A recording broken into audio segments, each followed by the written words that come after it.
9-year-old Charmaine Clarice Pempenko. The new star of Glee, you saw her here first, Charisse!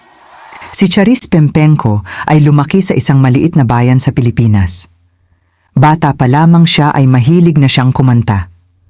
Sa tuwing may handaan sa barangay, lagi siyang inaanyayahang kumanta dahil sa kakaibang lakas at ganda ng kanyang boses.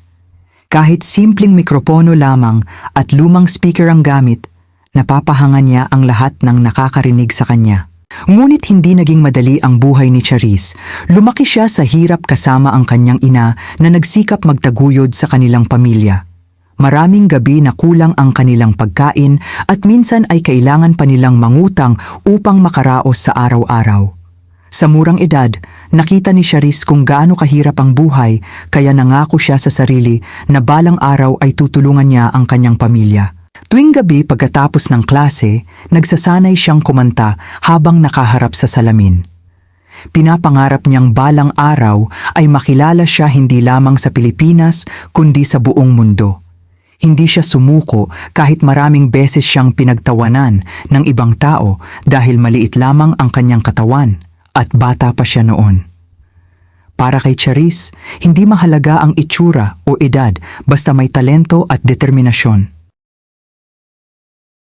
Isang araw, sumali siya sa isang singing contest sa kanilang lugar. Maraming magagaling na kalahok kaya kinakabahan siya. Habang naghihintay sa kanyang turn, tahimik lamang siyang nakaupo habang hawak ang lumang sapatos na halos pudpod na. Nang tawagin na ang kanyang pangalan, huminga siya ng malalim at umakyat sa entablado. Pagpatak pa lamang ng unang nota ng kanyang kanta, natahimik ang buong paligid. Ang mga hurado at manonood ay napatingin sa kanya nang may pagtataka at paghanga. Hindi sila makapaniwala na ang maliit na batang nasa harapan nila ay may napakalakas at emosyonal na boses. Nang matapos siyang kumanta, umalingaw-ngaw ang malakas na palakpakan sa buong lugar. Hindi man siya agad naging sikat pagkatapos noon, nagsimula namang dumami ang mga oportunidad para sa kanya. Sumali siya sa iba't ibang kompetisyon at palabas sa telebisyon. Minsan ay nananalo siya, ngunit minsan din ay natatalo. Sa bawat pagkatalo, mas lalo siyang tumitibay. Natutunan niyang ang kabiguan ay hindi katapusan, kundi bahagi lamang ng paglalakbay tungo sa pangarap. Dumating ang pinakamalaking pagbabago sa kanyang buhay nang may isang video ng kanyang pagkanta ang kumalat sa internet. Maraming tao mula sa iba't ibang bansa ang humanga sa kanyang talento. Hindi nagtagal, nakatanggap siya ng imbitasyon upang magtanghal sa ibang bansa. Hindi makapaniwala si Charisse nang makita niya ang eroplano na unang beses niyang sasakyan. Para sa batang dating nangangarap lamang habang nakatingin sa bituin, tila isang himala ang lahat. Pagdating niya sa ibang bansa, lalo siyang nakilala dahil sa kanyang kahangahangang boses. Napanood siya ng milyon-milyong tao at nakatanggap ng papuri mula sa mga sikat na personalidad sa mundo ng musika. Isa na rito si Oprah Winfrey na nagsabing isa si Charisse sa pinakamagaling na batang singer na kanyang narinig. Dahil dito, mas maraming pintuan ang nagbukas para sa kanya.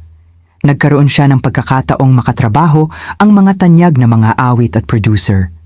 Nakapaglabas siya ng mga kanta at album na minahal ng kanyang mga tagahanga. Ngunit kahit sumikat na siya, hindi niya nakalimutan ang kanyang pinagmulan. Sa tuwing umuuwi siya sa Pilipinas, lagi niyang binibisita ang kanyang pamilya at mga kaibigan.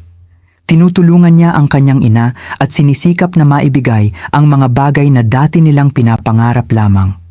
Para kay Charisse, ang tunay na tagumpay ay hindi lamang tungkol sa kasikatan, kundi tungkol sa pagbibigay pag-asa sa mga taong naniniwala sa kanya.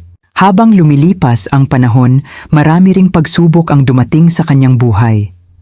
May mga taong humusga at bumatikos sa kanya dahil sa kanyang mga personal na desisyon. Ngunit natutunan niyang maging matatag at totoo sa kanyang sarili. Alam niyang hindi niya kailangang baguhin ang kanyang pagkatao upang tanggapin ng iba. Sa kabila ng lahat, patuloy siyang naging inspirasyon sa maraming kabataan. Pinatunayan niya na kahit mahirap ang buhay, posible pa ring matupad ang mga pangarap basta may sipag, tiyaga at pananalig sa sarili. Ang batang minsang nangangarap lamang sa isang simpleng bahay ay naging isang internasyonal na bituin na minahal ng maraming tao sa iba't ibang panig ng mundo. At hanggang ngayon, ang kwento ni Charisse ay nagpapaalala sa lahat na walang imposible para sa taong may malaking pangarap at pusong hindi sumusuko. Sa bawat awit na kanyang kinakanta, dala niya ang kwento ng kanyang buhay, isang kwento ng pag-asa, tapang at tagumpay.